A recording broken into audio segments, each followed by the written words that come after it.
사실 처음에는 믿지 못했습니다. 아니, 믿을 수 없었습니다. 무려 21세기 인공지능이 일상에 녹아든 지금 이 시점에도 어떤 사람들은 여전히 자기 이름조차 쓰지 못한다는 사실을요. 그것도 어느 오지의 밀림이나 전쟁으로 폐허가 된 지역이 아닌 경제 규모 세계 2위라는 중국에서 말입니다. 저 역시 세계 곳곳의 교육 이슈를 연구하는 언어학자로서 다양한 문해력 교육 실험에 참여해왔지만 이번 일은 제 커리어 전체를 흔들 만큼 충격적이었습니다. 안녕하세요. 저는 프랑스에서 언어학을 전공하고 현재는 동아시아 문해력 개선 프로젝트를 이끄는 실무 책임자입니다. 지난 몇 년간 아시아의 문자 체계와 교육 모델에 큰 관심을 갖고 연구해왔고 그러던 중 우연히 대만에서 시행된 한글 기반 문해력 교육 실험의 성과를 접하게 되었습니다. 짧은 시간 안에 낯선 문자를 익히고 실생활에 적용한 학습자들의 모습을 보고 저는 머릿속을 세게 얻어맞은 기분이 들었습니다. 왜 이런 일이 가능했을까? 무엇이 한글을 특별하게 만들었을까? 그리고 혹시 이 모델이 더 큰 사회 문제를 해결하는데 응용될 수 있지 않을까? 이런 질문이 머릿속에서 떠나지 않았습니다. 당연하게도 중국은 연구자 입장에서 언제나 궁금증을 자아내는 나라였습니다. 거대한 영토, 다양한 민족, 수천 년의 문자 역사. 하지만 그 이면에는 상당히 심각한 문해력 문제가 자리하고 있었습니다. 특히 농촌 지역, 고령층, 그리고 소수민족이 밀집한 곳에서는 아직도 기본적인 글을 읽지 못하는 이들이 적지 않았습니다. 저는 한자라는 문자 체계가 주는 학습 장벽이 이 현상의 핵심 원인이라고 판단했습니다. 한자는 수천 개의 문자를 암기해야 의미를 이해할 수 있는 표의 문자로 익히는데 오랜 시간과 집중력을 요구합니다. 반면 한글은 자음과 모음의 단순한 조합으로 거의 모든 소리를 표현할 수 있는 음소 문자입니다. 이 차이가 단순한 문자 체계의 차원을 넘어 교육의 효율성, 나아가 삶의 질을 결정짓는 요소가 될 수 있다는 생각에 저는 점점 확신을 가지게 되었습니다. 결국 저는 결심했습니다. 한글이 중국의 문맹 문제 해결에 실질적인 기여를 할 수 있을지를 직접 실험해 보기로요. 이 프로젝트는 처음부터 난항의 연속이었습니다. 많은 이들이 저를 향해 물었습니다. 왜 하필 한글이냐고요? 문화적 정체성은 생각하지 않느냐고요? 한자를 포기하고 한글을 가르친다는 생각이 그들에게는 너무나도 생소하고 불편하게 다가왔습니다. 중국은 고유한 문자 체계인 한자를 통해 오랜 문명과 정체성을 지켜온 나라입니다. 그런 곳에 외국 문자를 들여와 교육하겠다는 발상은 당연히 보수적인 시각에서 강한 반발을 불러일으켰습니다. 심지어 저에게 비애국적이라는 비난까지 돌아왔습니다. 하지만 제가 시도하려 한 것은 결코 한글의 침투도 중국어를 대체하려는 의도도 아니었습니다. 그것은 오직 한 가지 목적, 문해력 향상을 위한 최적의 도구를 실험하고자 하는 학문적 시도였습니다. 처음에는 고작 몇 명의 참가자만이 모였습니다. 대부분은 자신이 문맹이라는 사실을 숨기고 싶어 했고 일부는 한글이 무슨 도움이 되겠냐는 회의적인 시선을 보냈습니다. 그러나 저는 포기하지 않았습니다. 수많은 인터뷰와 설득 끝에 마침내 중국 서남부의 한 농촌 마을에서 첫 번째 실험 교실을 열 수 있었습니다. 그리고 이때부터 상황은 조금씩 달라지기 시작했습니다. 수업 초반부터 참가자들은 놀라운 반응을 보였습니다. 한글의 구조가 너무나 단순하고 명확하다는 사실에 놀랐고 자음과 모음을 조합해 자기 이름을 소리내어 읽는 순간에는 감격에 겨워 눈물을 흘리는 이도 있었습니다. 단 며칠 만에 기본적인 글자를 익히고 자신의 생각을 종이에 옮겨 쓰는 그들의 모습은 제가 상상했던 그 어떤 가설보다도 강한 확신을 안겨주었습니다. 여기에 저는 한 가지 요소를 더했습니다. 바로 K-팝과 한국 드라마였습니다. 말 그대로 한류 콘텐츠를 교육 도구로 접목한 것입니다. 익숙하지 않은 문자를 공부하는데 가장 중요한 건 흥미입니다. 중국에서도 이미 대중적으로 인지도가 높은 BTS의 노래 가사를 해석하거나 한국 드라마 속 대사를 직접 써보는 활동은 학습자들에게 동기부여를 안겨주기에 충분했습니다. 한글이 그저 기호의 나열이 아닌 소통의 도구로 느껴졌을 때 그들은 스스로 더 많은 문장을 만들고 싶어 했습니다. 이 열의는 점점 주변 마을로 퍼져나갔고 실험 참가자는 곧 수십 명을 넘어섰습니다. 정말 흥미로운 건 한글을 익히면서 이들이 자국어인 중국어에 대해서도 더 깊은 이해를 갖게 되었다는 사실이었습니다. 발음 구조에 대한 이해, 소리와 기호의 관계, 어휘에 대한 관심 등 한글 학습이 오히려 중국어 습득을 돕는 역할까지 했던 것입니다. 저는 이 과정을 통해 한글이 단순히 문자를 가르치는 도구가 아니라 문자인식의 구조적 사고력을 키우는 매개체임을 실감할 수 있었습니다. 마치 새로운 언어를 통해 자국의 언어를 다시 돌아보는 일종의 언어적 거울이 되어준 셈입니다. 하지만 이런 변화가 모든 이에게 긍정적으로만 다가온 것은 아니었습니다. 교육계 일부에서는 여전히 경계의 목소리가 나왔고, 언론 일부는 이번 실험을 정치적 프레임으로 보도하며 자극적인 해석을 덧붙이기도 했습니다. 저는 그런 상황 속에서도 최대한 조심스럽게 그리고 분명하게 말했습니다. 이번 프로젝트의 목적은 한글을 보급하는 것이 아니라 오직 문맹 퇴치라는 인류 보편의 목표를 위한 교육적 접근이라는 점을요. 지금 저는 그 첫걸음의 진정한 의미를 온몸으로 느끼고 있습니다. 한글이라는 문자가 사람들의 삶을 어떻게 바꾸고 어떻게 새로운 세계로 안내할 수 있는지를 생생히 목격한 사람으로서 말입니다. 저는 가방을 둘러매고 마을로 향했습니다. 운무가 깔린 새벽의 산길을 따라 도착한 그곳은 마치 시간이 멈춘 듯한 작은 농촌 마을이었습니다. 거친 손으로 땀을 훔치며 밭을 일구는 어르신들, 종이 대신 말로 전해지는 지식, 글자를 몰라 행정 업무조차 이웃에게 부탁해야 하는 삶. 저는 그곳에서 단순한 문맹이라는 단어 너머에 있는 한 사람의 존엄성과 자존감에 대해 깊이 깨달았습니다. 그를 모른다는 건 단지 정보에 대한 접근을 차단당하는 것이 아니라 자기 자신의 목소리를 잃어버리는 일이었습니다. 처음 마주한 참가자들은 매우 경계심이 많았습니다. 한글이라는 말에 처음엔 고개조차 들지 않던 사람들이 시간이 지나면서 조심스럽게 제게 다가왔습니다. 그 중에는 80이 넘은 할머니도 계셨고 젊은 날 사고로 교육의 기회를 잃은 청년도 있었습니다. 그들의 눈동자에는 궁금증과 두려움이 뒤섞여 있었습니다. 자신들이 정말 글자를 익힐 수 있을까? 게다가 낯선 외국의 문자를. 하지만 저는 알고 있었습니다. 한글이 가진 과학성과 체계성, 그리고 그 안에 숨어있는 따뜻한 인류애가 그들의 마음을 움직일 것이라는 걸요. 교실이라고 부르기에도 민망한 흙바닥에 작은 방에서 첫 수업이 시작되었습니다. 한글 자음 14개와 모음 10개를 담은 카드 한 벌이 책상 위에 놓였습니다. 그리고 첫 시간, 저는 이름을 부르는 연습부터 시작했습니다. 자음 기억, 모음하를 조합하여 가를 발음하게 했습니다. 몇 번의 시도 끝에 한 어르신이 떨리는 목소리로 또렷이 말했습니다.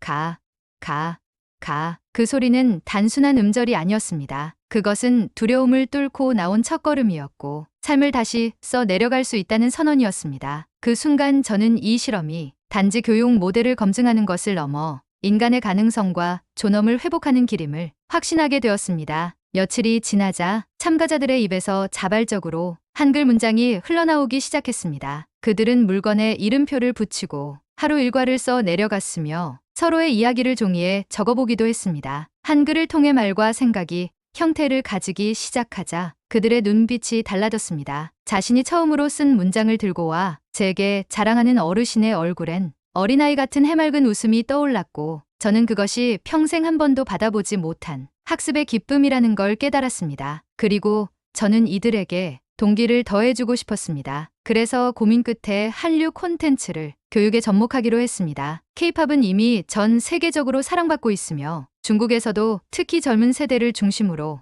열광적인 반응을 얻고 있었습니다. 저는 BTS의 가사 중 반복이 많은 구절을 골라 교재로 사용했고 드라마 속 인상 깊은 대사들을 받아쓰게 했습니다. 놀라운 일은 이 새로운 접근이 단순한 재미를 넘어 학습 효율을 끌어올렸다는 점입니다. 가사 속 단어가 교실 밖에서도 흥얼거리며 반복되었고 자연스레 문장이 기억 속에 남았습니다. 이 과정에서 흥미로운 반응이 나타났습니다. 한 참가자는 제게 조심스레 물었습니다. 이 글자는 왜 이렇게 쉬운 거죠? 그 질문에 저는 웃으며 대답했습니다. 쉽지만 깊은 원리가 있습니다. 그리고 그건 여러분이 충분히 이해할 수 있는 구조이기 때문입니다. 사실 한글은 만들어진 순간부터 모두를 위한 문자였습니다. 왕이 백성을 위해 만들었고 백성은 그 문자를 통해 세상과 연결되었습니다. 그리고 지금 국경을 넘어 또 다른 이들이 이 글자를 통해 세상과 연결되고 있었습니다. 이 얼마나 감동적인 순환입니까? 하지만 시간이 지나면서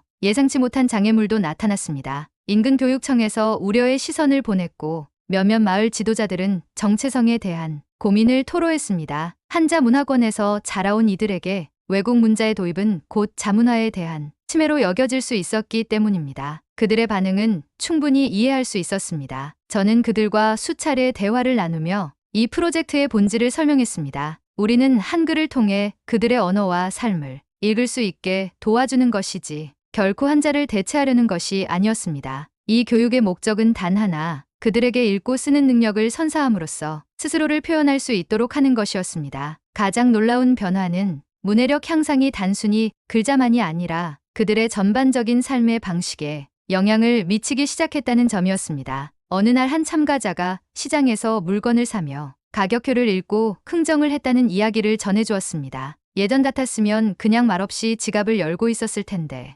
이제는 종이에 적힌 숫자를 스스로 읽고 판단할 수 있다는 사실에 큰 자부심을 느낀다고 말했습니다. 또 어떤 이는 가족에게 처음으로 편지를 썼습니다. 받아본 가족들은 눈물을 흘렸고 그 손편지는 마을의 작지만 강력한 감동의 파문을 일으켰습니다. 제가 상상하지 못했던 또 하나의 효과는 이 프로젝트가 중국어 학습에까지 긍정적인 영향을 끼쳤다는 것이었습니다. 한글로 음운 구조를 먼저 이해하고 소리를 낼 수 있게 되자 한자의 발음과 구성 원리를 더 쉽게 받아들이는 참가자들이 생겨났습니다. 처음에는 한글만 익히도록 했지만 이후 참가자들이 스스로 한자의 발음을 써보며 비교하는 모습을 보고 저는 이 프로젝트가 이중 문해력 향상에까지 기여할 수 있다는 새로운 가능성을 발견했습니다. 결국 이 실험은 입소문을 타고 퍼졌고 인근 몇 개 마을에서도 관심을 보이기 시작했습니다. 심지어 일부 지방정부 관계자들도 현장을 찾아와 수업을 참관했습니다. 그들은 처음엔 조심스럽게 그러나 수업이 진행될수록 점점 진지한 표정으로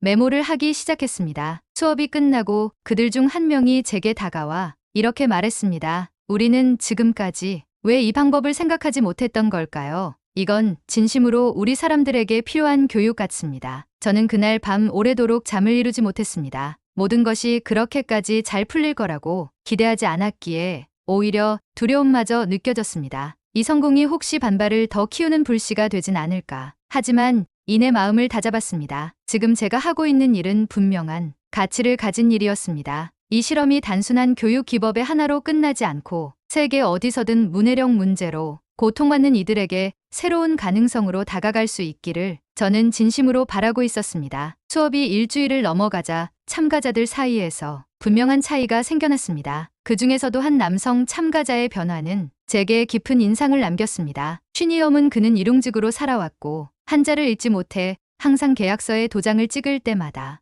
누군가에게 내용을 대신 읽어달라 해야 했습니다. 그에게 있어 글자는 늘 권력의 언어였고 자신과는 거리가 먼 세계였습니다. 그런데 한글 수업을 몇 번 들은 뒤 그는 한글로 적힌 짧은 문장을 또박또박 소리내어 읽을 수 있게 되었습니다. 그날 그는 손을 덜덜 떨며 제게 말했습니다. 이걸 내가 읽었어요. 처음이에요. 내가 읽었다고요. 그 목소리 속에는 감격과 동시에 뭔가 해방된 듯한 환희가 섞여 있었습니다. 저는 그 장면을 절대 잊을 수 없을 것입니다. 그는 더 이상 무기력한 비문자 사용자가 아니었습니다. 그는 이제 세상과 연결된 존재였습니다. 저는 이 경험을 바탕으로 수업 방식을 좀 더 체계적으로 다듬기 시작했습니다. 기본적인 한글 자모 학습이 일정 수준에 도달하면 학습자들의 일상과 연관된 실용적인 문장을 연습하도록 했습니다. 예를 들어 시장에서 자주 쓰는 말, 병원에서 필요한 표현, 간단한 자기소개 같은 실생활 중심 문장이었습니다. 그들은 이 문장들을 암기하는 것이 아니라 자음과 모음을 스스로 조합하여 만들고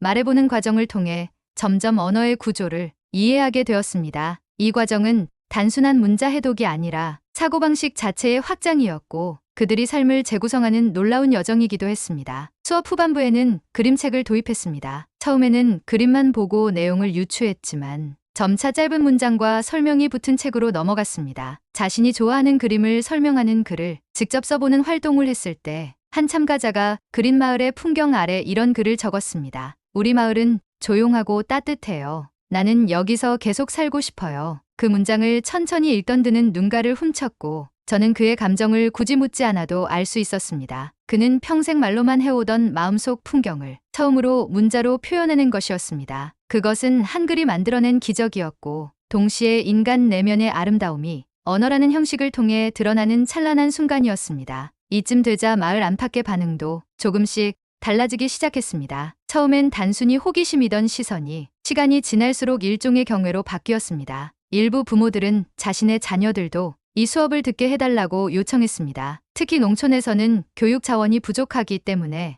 이처럼 빠르고 실질적인 효과를 보이는 방식에 대해 높은 관심을 보였습니다. 한글은 단지 문자라기보다 그들의 삶을 조금 더 쉽게 만들어주는 도구로 인식되기 시작했습니다. 그리고 저는 바로 그 인식의 변화가 이 실험의 가장 강력한 성과라고 생각했습니다. 한편 한글의 구조에 대해서도 참가자들 사이에서 자발적인 질문이 생겨나기 시작했습니다. 왜 자음과 모음을 이렇게 나누는지, 받침이 무엇인지, 발음 변화는 어떻게 되는지 등을 스스로 물어보고 정리하는 모습은 저에게 큰 감동을 주었습니다. 기존의 한자 학습에서 느끼던 외워야만 한다는 부담감 대신 한글은 이해할 수 있다는 자신감을 주고 있었던 것입니다. 문자의 구조를 파악하고 그것이 말소리와 어떻게 연결되는지를 알아가는 과정은 단순한 기능적 학습이 아닌 사고와 논리의 확장을 동반했습니다. 참가자들은 이전보다 훨씬 자신감 있게 말했고 더 이상 눈치를 보지 않았으며 질문을 두려워하지 않았습니다. 이러한 변화는 지역 사회의 관심을 불러일으켰고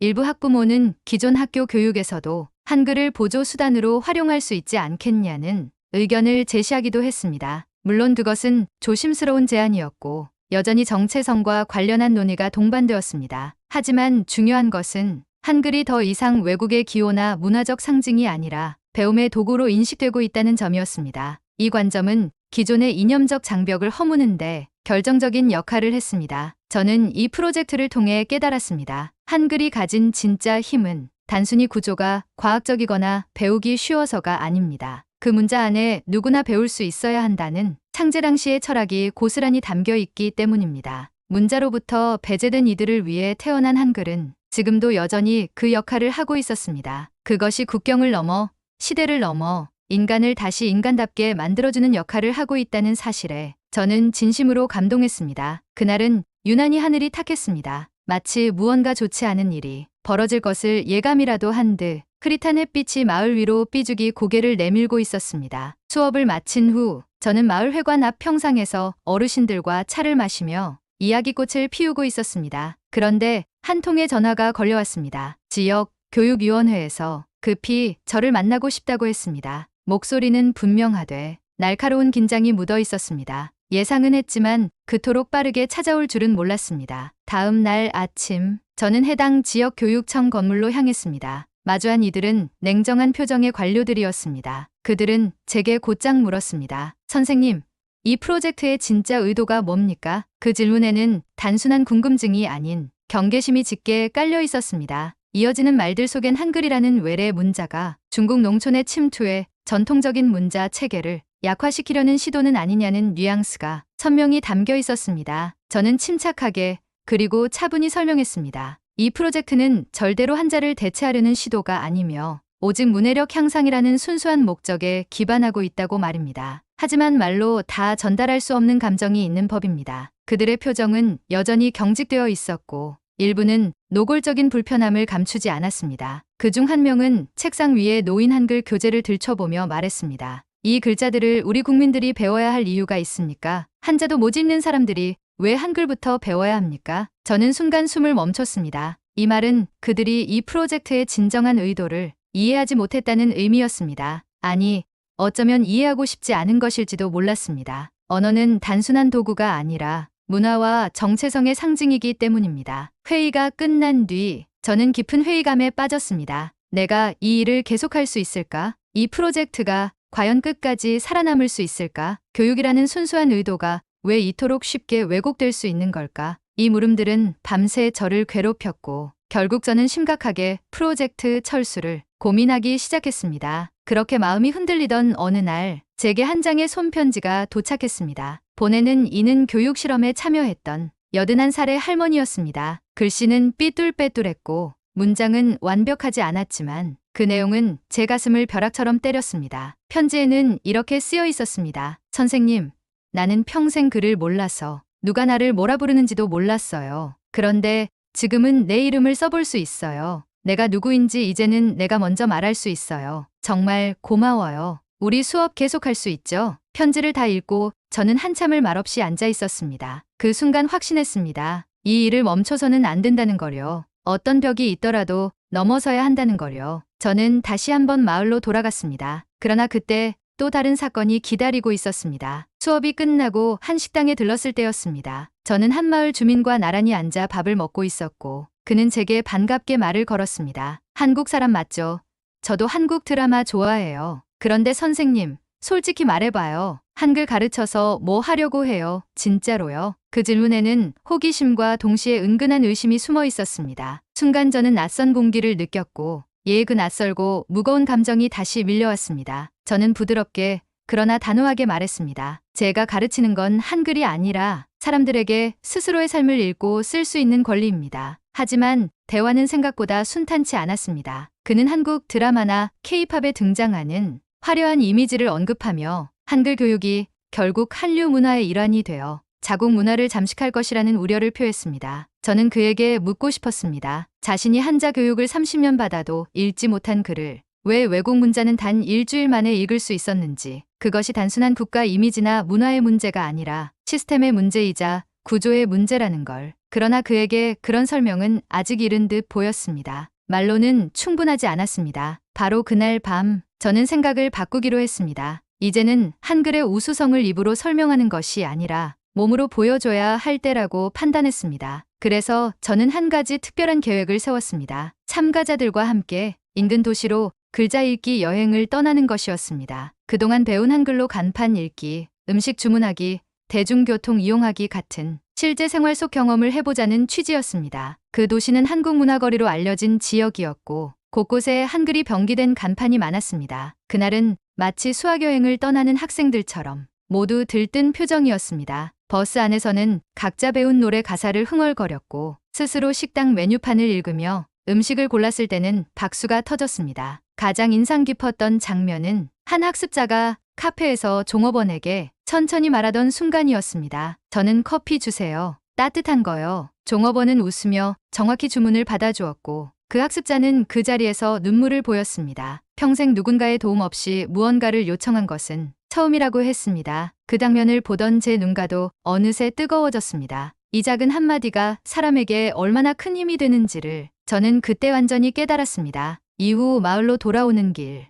저는 참가자들에게 묻지 않아도 알 수 있었습니다. 그들의 자존감은 이제 어느 때보다 단단했고 무엇보다 자신이 세상과 연결되어 있다는 확신을 갖게 되었다는 것을요. 그날 이후 마을의 분위기 또한 달라졌습니다. 교육에 참여하지 않았던 이들까지 수업에 관심을 보이기 시작했고 일부는 자발적으로 저를 찾아와 말했습니다. 처음엔 걱정됐어요. 그런데 이제 보니까 이건 배워야겠네요. 꼭이요. 한글이 그들에게 무엇이 되어가고 있는지를 지켜보며 저는 한 가지 진실을 발견했습니다. 언어는 문화를 대표하지만 문자교육은 문화를 넘어서 인간의 가능성을 확장시키는 도구가 될 수 있다는 것. 그들은 이제 더 이상 조용한 수용자가 아니었습니다. 그들은 삶의 주인으로서 자기 목소리를 찾고 있었고 그 여정의 중심에 한글이 있었습니다. 교육 실험이 마무리된 지 수개월이 지났습니다. 저는 여전히 그 마을 사람들과 연락을 주고받고 있으며 지금도 몇몇 참가자들은 새로 배운 한글로 손편지를 써 저에게 보내옵니다. 어떤 편지에는 최근에 슈퍼에서 직접 메모를 보고 물건을 샀다는 이야기,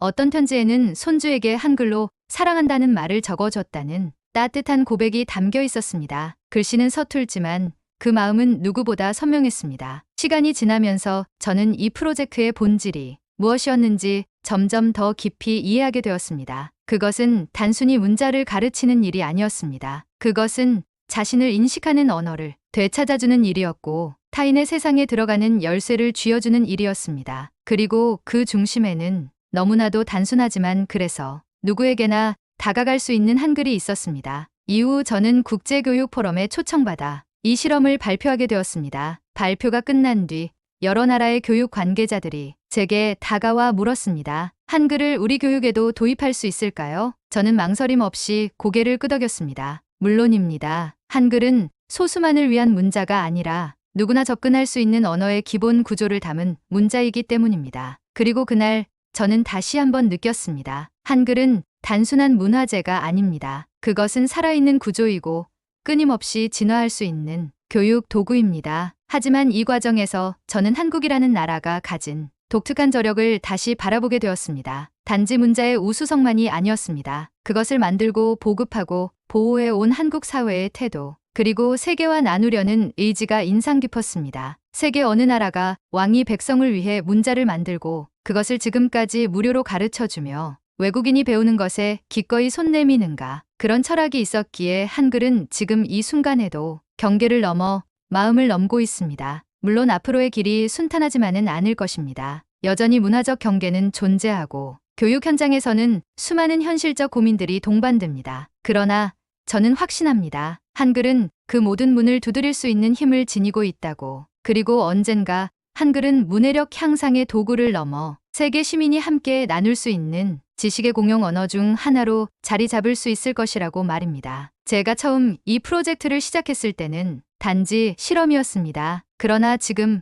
그것은 제3의 방향이 되었고 더 나아가 인류 교육의 새로운 가능성으로 확장되고 있습니다. 한국이 만들어낸 이 작은 문자가 누군가에게는 세상과 처음 연결되는 다리가 되고 있다는 사실이 저는 자랑스럽습니다. 그리고 그 다리를 건너는 모든 이들이 언젠가 나는 나다라는 말을 온전히 쓸 수 있기를 바랍니다. 지금 이 영상을 보고 계신 여러분, 우리가 함께 가진 이 한글이라는 자산, 이제는 세계를 위한 자산이 될 수 있습니다. 문자로 이어지는 연대, 교육으로 이어지는 변화, 그 중심에서 우리가 다시 묻습니다. 한글은 무엇인가? 그것은 세계를 잇는 가장 따뜻한 언어입니다. 이 이야기에 공감하셨다면 좋아요와 구독, 그리고 여러분만의 한글 이야기를 댓글로 들려주세요. 다음 영상에서 또 만나겠습니다.